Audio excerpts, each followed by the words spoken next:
नमस्कार दोस्तों, स्वागत है आपका आपके अपने YouTube चैनल जीएस जीनियस में।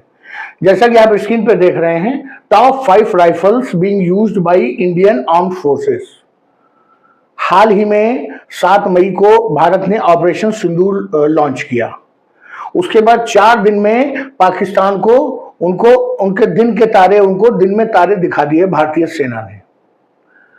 हमारे मन में हमेशा एक कौतूहल बना रहता है कि भारत ने कौन कौन से हथियार इस्तेमाल किए, वो कहां कहां से खरीदे, वो कैसे दिखते हैं।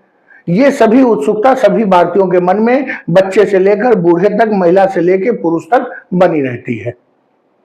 उसी संबंध में आज हम जो भारत की सेना के द्वारा, जो उनके आर्म फोर्सेज हैं, आर्मी है, उसके द्वारा जो छोटे हथियार यूज किए जाते हैं, जो राइफल और कार्बाइन्स यूज की जाती हैं, उनके विषय में आज हम अपना ये वीडियो लेकर के आए हैं, जिसमें हम आपके समक्ष भारतीय सुरक्षा बलों के द्वारा यूज की जाने वाली 5 जो सबसे लोकप्रिय राइफल हैं उनके बारे में आपसे बात करेंगे। उनकी क्या खूबियां हैं, कहां से खरीदी गई हैं, वो देखने में कैसी लगती हैं, इन सब को अपने वीडियो में हम डिटेल से बताएंगे।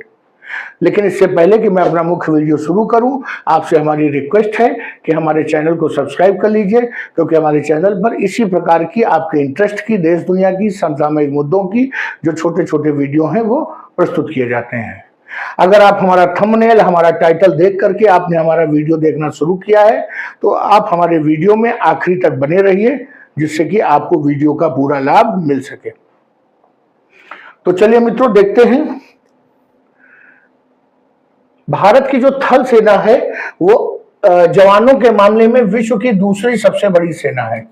पहले नंबर पे चीन की है, लेकिन और हम शक्ति के मामले में विश्व में चौथे सबसे शक्तिशाली देश हैं सैन्य जो है रूप में।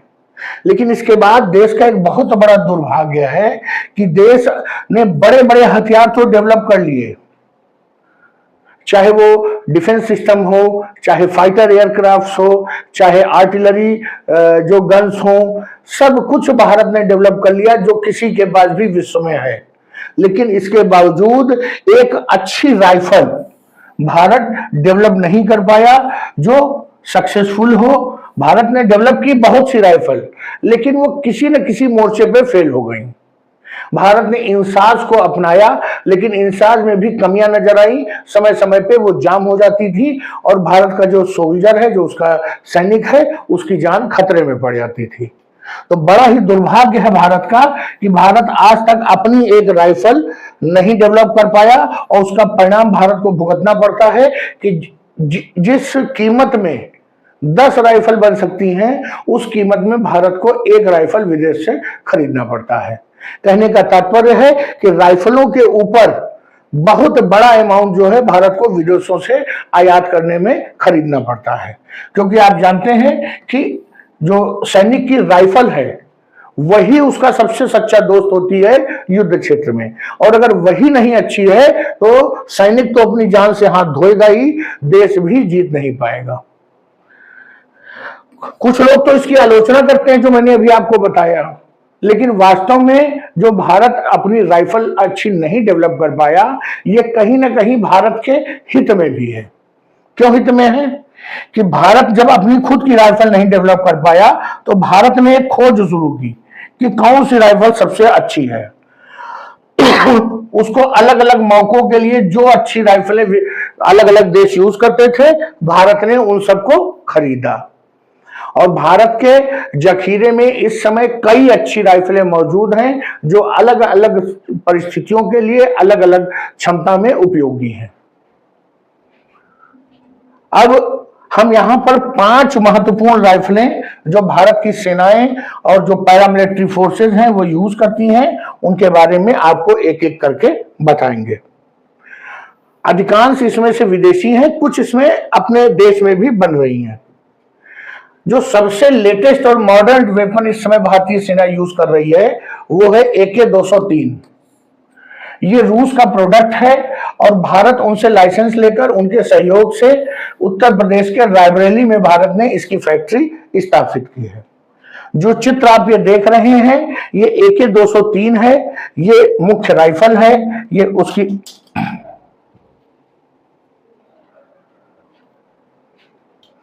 ये उसकी मैगजीन है, ये सभी जो है उसके एक्सेसरीज हैं, उसके पार्ट्स हैं।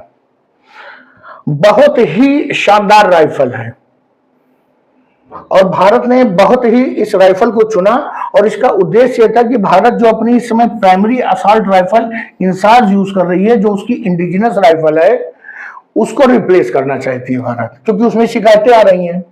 तो जब शिकायत आ रही है तो भारत कोशिश करेगा कि सबसे बेस्ट को अपनाए। तो ये जो AK-203 है, ये बहुत ही शानदार राइफल है, बहुत ही हैंडी है, बहुत ही यूजर फ्रेंडली है। ऐसी 67,000 राइफलें इस रायबरेली की फैक्ट्री से निकल के भारतीय सेना को सौंपी जा चुकी हैं और वो इंडक्ट की जा चुकी हैं। आने वाले दिनों में आप भारतीय सेना के जवान अगर आपको रेलवे स्टेशन पे, अगर आपको कहीं ड्यूटी पे मिलेंगे तो उनके हाथ में आपको AK-203 देखने को मिल जाएगी। अगली राइफल है SIG sure 716I। SIG sure 716I।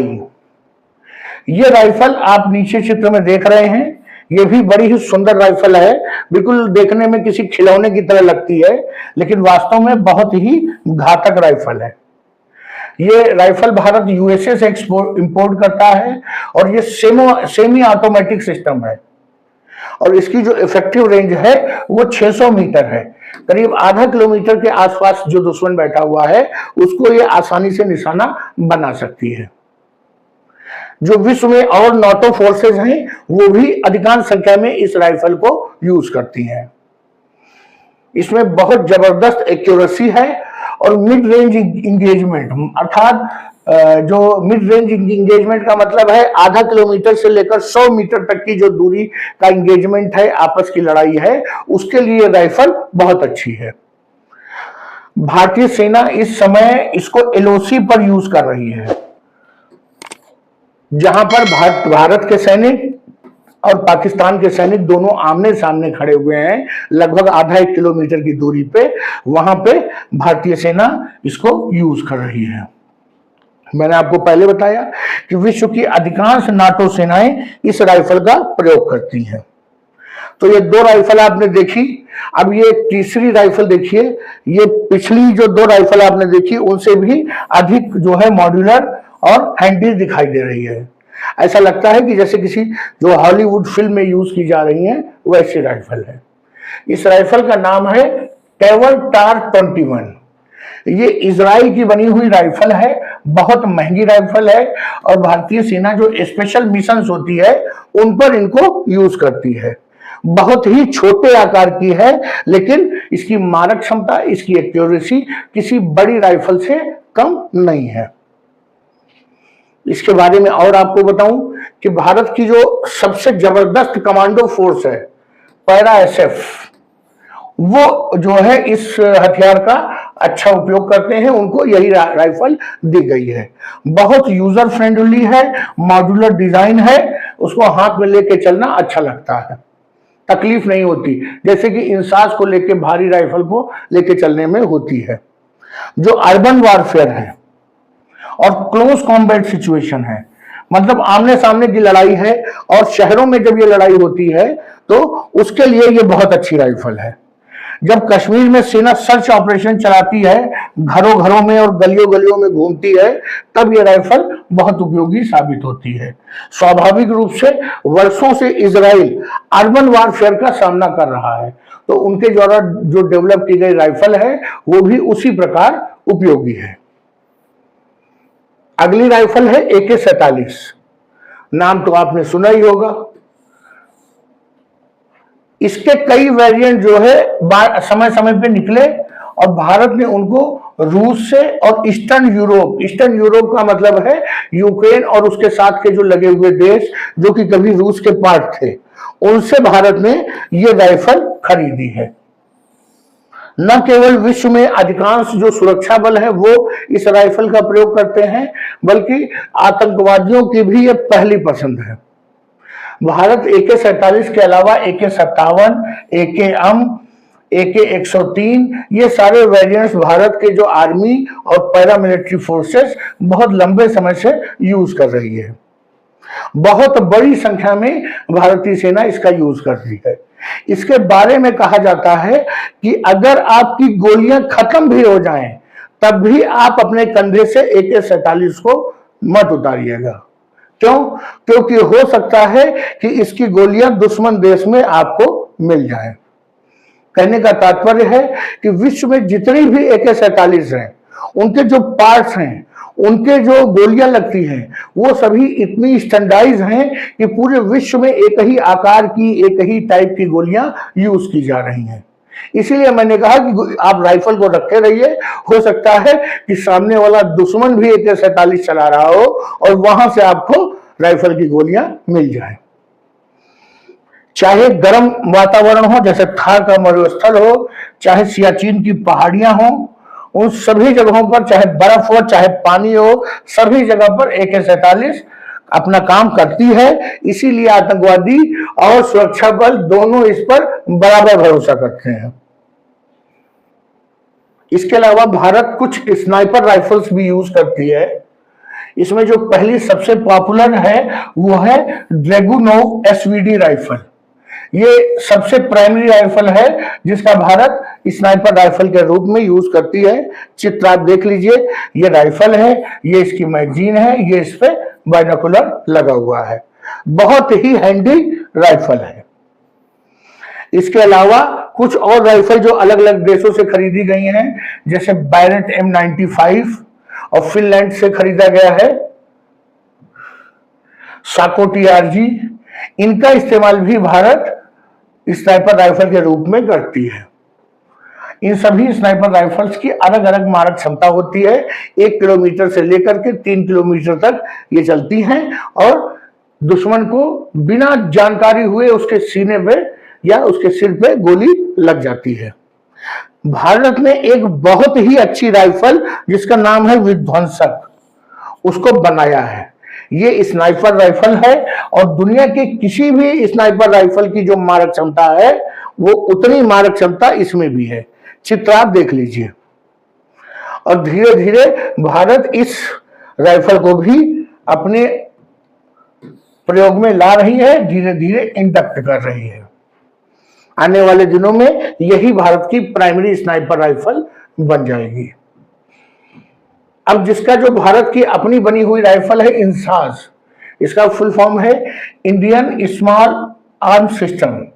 जब ये बनकर तैयार हुई थी तो इसके बारे में बहुत बड़ी बड़ी चीजें कही गई थी और ये बहुत लंबे समय तक भारत की स्टैंडर्ड ऑपरेटिंग राइफल रही है।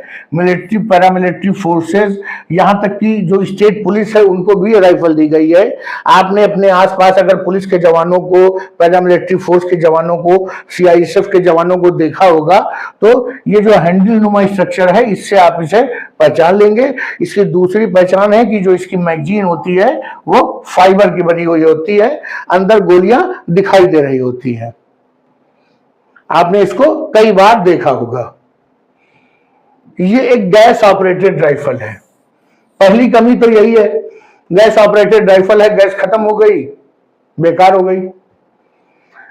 लगातार इसकी आलोचना की गई है मिलिट्री एक्सपर्ट्स के द्वारा कि जो ठंडी जगहें होती हैं, जब ठंडक माइनस टेम्परेचर तक जाता है, जब तो तापमान, उस समय ये राइफल फंस जाती है, जाम हो जाती है और सैनिक की जान भी खतरे में पड़ जाती है और मिशन भी अधूरा रह जाता है। इसीलिए धीरे धीरे इसको रिप्लेस किया जा रहा है। अब जब रिप्लेस किया जाएगा तो फेंका तो जाएगा नहीं, तो उनको पैरामिलिट्री फोर्सेस और जो स्टेट पुलिस है उनको दिया जा रहा है यूज करने के लिए। हमारे देश की कई जो स्टेट पुलिस थी वो अभी तक 303, अंग्रेजों की जमाने की 303 का यूज करती थी, तो अब उनको भी AK-47 और इंसास राइफल दी जा रही है। तो चलिए मित्रों, ये जानकारी मैंने आपको दी कि भारतीय सेनाएं कौन कौन सी राइफल्स को यूज करती है और आने वाले दिनों में कौन सी राइफल उसकी सबसे महत्वपूर्ण और सबसे ज्यादा प्रयोग की जाने वाली राइफल होगी। अगर हमारी जानकारी जो मैंने आपको दी इस वीडियो में, उससे आपको कुछ नया देखने और समझने को मिला है, अगर आपको हमारा वीडियो पसंद आया है तो वीडियो को लाइक करिए, चैनल को सब्सक्राइब करिए। धन्यवाद।